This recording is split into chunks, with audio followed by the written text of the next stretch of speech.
I bought 22 laptops for $250 on eBay. That's $11.30 per laptop. And here's the kicker. I haven't even paid for them yet. This guy that I do not know shipped them to me with no money. That's just insane if any of them work. To really understand it, let's go back a few days. I won an auction for a very plain 2016 MacBook Pro from a guy on eBay. He contacted me to give me a partial refund because one of the keys was messed up. We started talking and he told me that he had a whole lot more MacBooks that he wanted to sell and asked me if I'd be interested if he cut me a deal. He sent me a video where he showed them to me and he named off several different ones. They totaled up to 22 different laptops. When he was done, I remember thinking in my head how badly I wanted them, but I knew that they were going to be expensive. I never expected what happened next. When I asked him how much he wanted for all 22, he said, $250. My jaw hit the floor.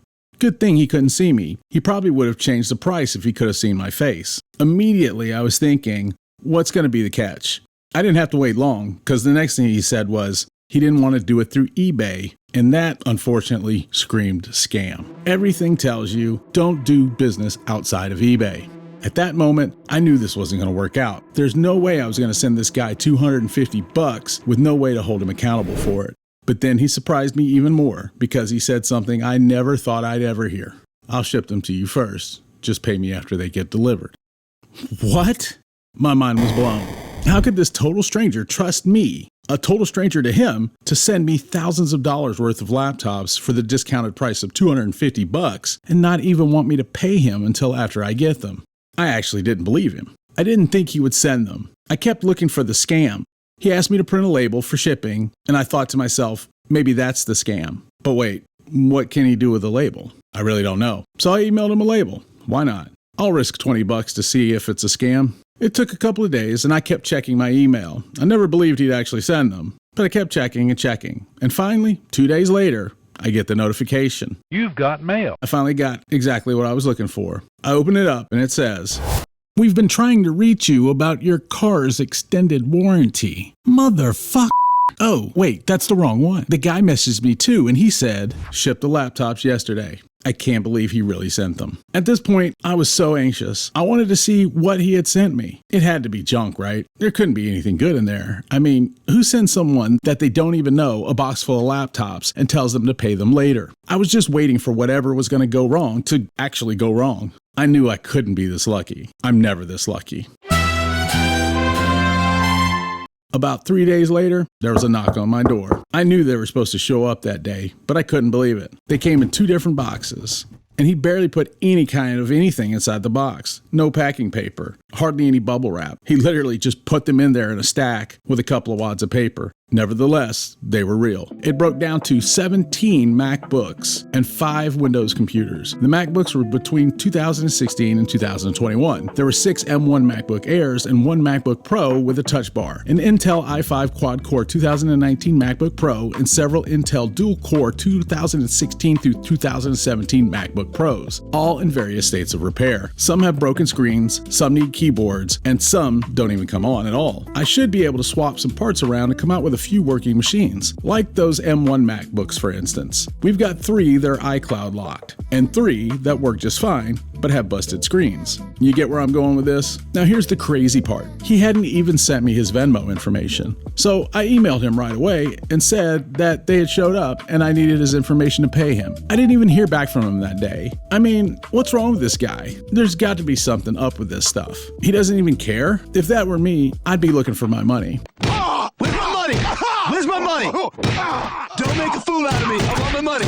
He didn't even email me back. So once I realized that he wasn't stressing it, I had an idea. I thought to myself, if I hurry up and repair some of these, I can sell them and pay him out of the money from the computers, and I don't even have to go in my pocket. So the race was on. Could I get them fixed and sold before he responded? Can I take the screens off these iCloud locked M1 MacBooks and use them to repair the ones with the broken screens? That way we come out with 3 working MacBook M1 Airs. Those M1 MacBook Airs actually sell for around $250 to $300 in my area on Facebook Marketplace. Selling 3 alone will not only cover what I owe Michael, the guy who sold me the laptops, but it'll pay for any parts I need to make any repairs for the other computers. I only owe Michael $250, so if I sell these MacBooks for $300 each, that's $900 after I pay Michael. That'll leave me with $650. So I frantically started working on them. Luckily, this is an easy repair. It only takes about 20 minutes per machine. I swapped the screens on those, and surprisingly, it went without a problem. However, I still need to sell them, and I forgot they needed chargers. They didn't come with any. So I placed an Amazon order for 3 $20 fake Apple MacBook chargers.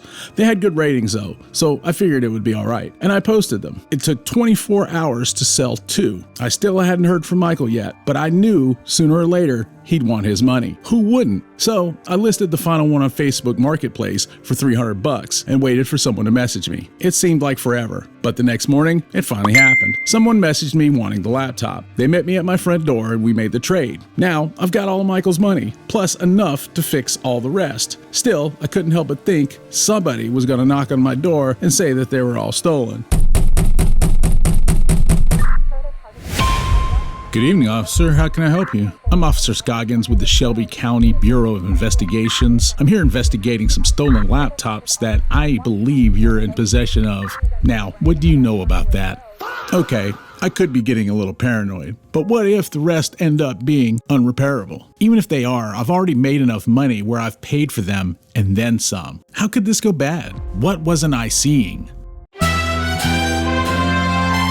I need to get Michael his money. If this guy was some sort of crook or a bad guy, the last thing I need is for him to try to come after me for not paying him. He was pretty far away, but he still had my address. So I sent him another message and said, "Hey man, I got your money, but I don't know how to get it to you." I waited to see if he would message me right back, but still no reply. I don't know why it was bothering me so badly that he wasn't responding, but it was. There's only one thing to do at this point. Make some more money. I still got the 17 laptops that are now free and clear, and I need to try to turn them into some cash. I thought that the M1 Air laptops were the best deal in the bunch that I got, but I took a closer look and realized something. One of the MacBooks that I thought was an Intel and not worth much money was actually either an M1 or M2 MacBook Pro Touch Bar. That's why I was confused on it, because of the Touch Bar. The Touch Bar MacBook was more famous in the Intel era. Apple kept it around for a couple of generations after the switch to their own silicon before eventually killing it off. You don't really see them anymore. That's why I mislabeled it. But this laptop could be worth some money. There's one small catch. It's iCloud locked. Normally that would be a hard stop. There's nothing that anyone can do to get past an iCloud lock that doesn't involve changing the motherboard. But this one is a little different because the person who had it before me has a profile picture and their whole entire name in the laptop. We'll call her Victoria. All of that means that I might be able to find her and get her to help me unlock it.